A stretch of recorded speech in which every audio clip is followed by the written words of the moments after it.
Wars Episode 3 Revenge of the Sith. Not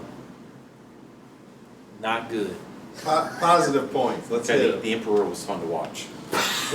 He was fun to watch in a bad very way. entertaining with all his facial expressions and sound effects. Most of the visuals, I would say, were improved. Yeah, the movie looked a lot better than the last one. The CGI was improved. The lighting. The lighting was improved. A lot of shots of Yoda. He was in the dark. Yeah, and I think I would even say that a lot of the characters had more arcs than in the past films. Everyone had a little more emotional levels to them. Yeah. If the other movies had been like this, then it might be looked on fonder than it is.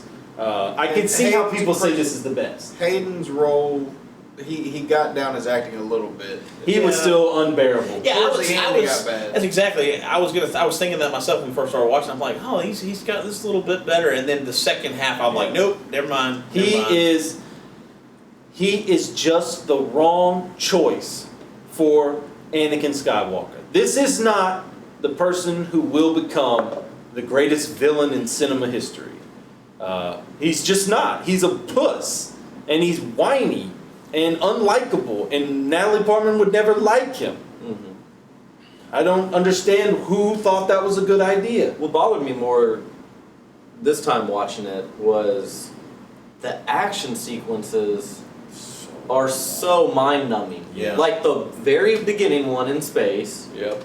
The lizard chase one with Grievous. And then the lava one. All three of those are just so long The and lightsaber so... It's that of the past 15 years, that mindset of, it's not enough. It's the Michael Bay kind of syndrome. It's not enough to have a lightsaber duel. We got to have lava rides and, workers in the middle of it, and droids flying around. Yeah. And even from when you think about each fight that's been in each movie, like, it's easy to poke fun of Yoda hopping around and all that stuff, but you could see, good or bad, you could see them planning a specific thing to say. I felt like with the new one, it's like you said, it's just boom, like lightsabers just cutting everywhere. That's nonstop.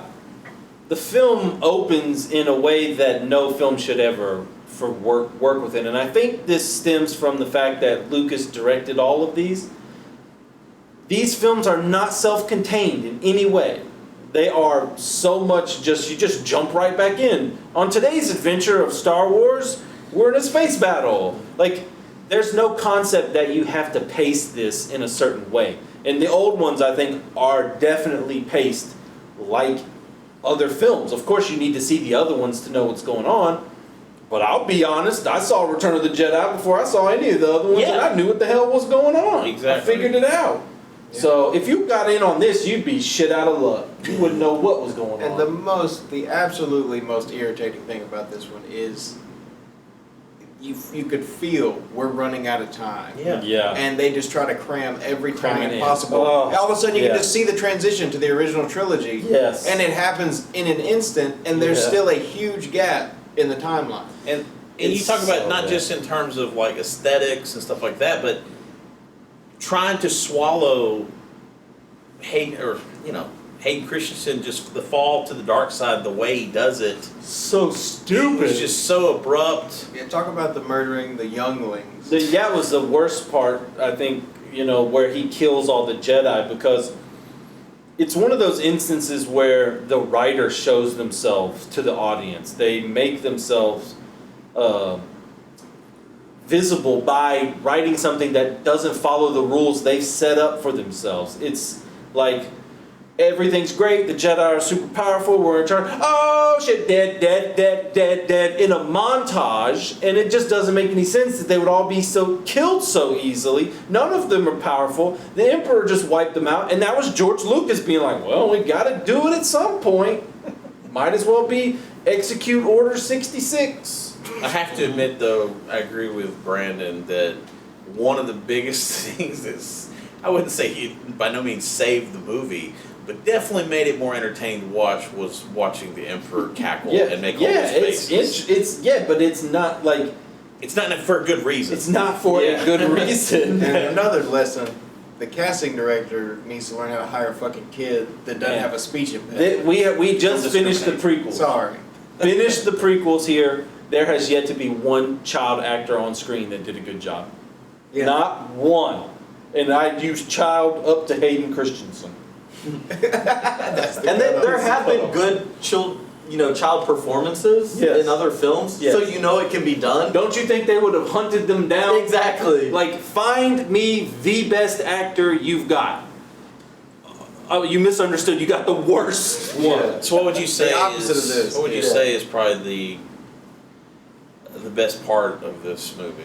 The best part of this movie It's finishing It ended. is, well, It's gotta be. Here's the thing for me. It's Here's- seeing the next new time. graphic stuff that you're about to transition. Not that the transition took place right, but you got to see the tapes and the stuff to come. Yeah, the hallway of the Yeah. cruiser and stuff like that That actually stuff kind of looked neat. What were you saying? I was making the point that that's great to see those little glimpses, but then that just goes to show you they could have done that the whole time. That's exactly Yeah. what I was about Yeah, to say. yeah. That, to me, the best part of this film is seeing a couple of scenes that give your imagination the ability to recreate what they could have done. And there's a couple of scenes where they're on Coruscant and it's dark and the music is really good and she's looking out and he's looking out and there's this emotion there. And they were able to create emotion even though these characters are so stiff, and you're thinking to yourself, if in better hands, this could have been done well. And this could have been dark and it could have been fun, and Well, look- this film is the first one to show me that. None of the others even showed me that there was any ability to work with what we had. Yeah. This one was the first time that you were like, we could have worked with this. Yeah, yeah. Even if it wasn't as good as the old ones, it might have been passable in some form. Yeah. I thought it was funny how we all simultaneously reacted to when they go into that indoor corridor of that ship from A New Hope, The Corellian Corvette. Corellian cruiser. It's called a Corvette. Yeah, it's a Corvette. But you know, like you're really on. It was a weird jump. You went from all digital, even though Yeah. it's been improved, to I'm on set. Stark white corridor. Yeah, and it was everybody like- looks like they're from the 70s. Yeah, got the things long look sideburns. older. Like, what the fuck? Yeah, and it's then like- and then the next shot you go right back and it's like You've got, what? here's what happened. Here's what happened literally within 10 minutes. Death Star already going. Grand Moff Tarkin introduced. Darth Vader entire suit on. Already walking up and down the ship like he's part of it. The Empire's completely grown and everyone is scattered. And then Yeah, they dropped the Empire's Luke and grown. They got Leia. all their uniforms. Yeah. They got all the shit together. Yeah. They just had like upended the Republic. To me, Now they just had shit on standby. Can I put this on now? Yeah, I'm already an admiral in the Yeah. Empire that just got created. hello, I'm Admiral Piet. Yeah. Reporting for duty, Lord Vader. yeah. I think that's my biggest gripe with this movie is Oh, yeah, the that it's transition. forced Yes. nostalgia. It's because playing with he- your he- like they have- Here's Chewie. They Yeah. have their ending before they ever had their beginning. Yeah, yeah. And that's not always a bad thing, but when you start out, he didn't need to just come out with the episode 1 script and be like, oh, we've got a final script here. Yes, yeah, let's turn it in. Claps. No, he should have come out with a goddamn script for 3 movies. yeah, You should have written them all out. Do you think Peter Jackson finished up the script for Return of the King? right. So it's just like one of those things. It's like he said, like why was Chewie even in the movie?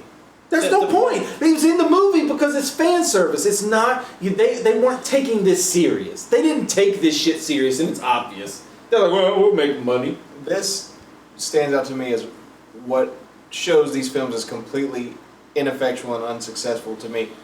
What proves it to me is when we get into the original trilogy and they mention things like the Clone Wars. You fought in the Clone Wars. I still do not picture my Clone Wars No. that were shown to me now. I don't even picture that in my No. mind. I picture something totally different. Yeah. I agree. I think Yeah. you almost. I mean, it's sad. You don't want to be dismissive, but at the same time, you kind of just like I'm ignoring that. I think you think the people who are making the new one right now. Do you think they're thinking about where does the prequel influence what we're doing right now? Yeah. No, they Does this probably tie don't into all. the Jar Jar storyline? Let's Right. make sure. Was Jar Jar in the 3rd one at all? No. No, I don't think so. so. I don't think he showed. They up seem at to all. have like gotten the memo. Oh, no, they about did. They several trimmed things. him out of the 2nd one, but I mean, just to completely get rid of him. I mean, they is trimmed him fun. out of the second one, but he also basically started Put God, All right, Palpatine Brandon, into power. I could ask anybody this, but I want to ask you specifically before we go to the original trilogy. And if we just accept that they're all bad for different reasons, what order are you going to put them in terms of just best to worst? 3-1. 3-1-2. I would too. Yeah, me too. That's easy. Yeah, I think so. The I mean, first it one could be argued between 3 and Three and 1. I one, think yeah, you can yeah. justify it, but 2 is unanimous. I just feel like one is so pointless. almost. Yes, On and so- right. And on so many levels, it's like that movie you can really just start later on. You and can start with episode 2. Yeah, Nothing you is learned. Yeah, you don't need Yeah, to. one- I wonder one if could almost they be a did, backstory if 2 almost, became if you 1 had and 3 to. became 2, and then they shot a 3rd movie, it may have fixed a ton of shit. Oh yeah, they locked themselves in and then wrote themselves into a corner, Yeah. and it showed. And I'm very glad we're done with them. Halfway. Halfway through, I am concerned because from now on, I mean, I think a lot of us have seen these movies so many times. You get tired. Not just tired, just like if you've seen them a lot of times, your mind starts to wander because you kind of know what's going to happen. Yeah. So I suspect we'll be going off on a lot of tangents and I talking do about think other the things. movies are still more captivating though, as far as just story goes. Yeah. So like the fight scenes are shorter, and Right. you know it's like it just sucks you in a little more. So It does. you might focus on it a little Has more. everyone seen these on Blu-ray? No. No, Never. not No. on Blu-ray. The most recent I've seen was the specialized edition or whatever the one that guy released. That Yeah, the takes, 2004 edition? It takes different pieces and he re-edited them Oh, all together. okay. So he Yeah. takes like the Laserdisc audio Yeah. and he takes some of the shots from the Blu-ray, but he takes out all the special edition crap. Oh. Or a lot of it. Yeah.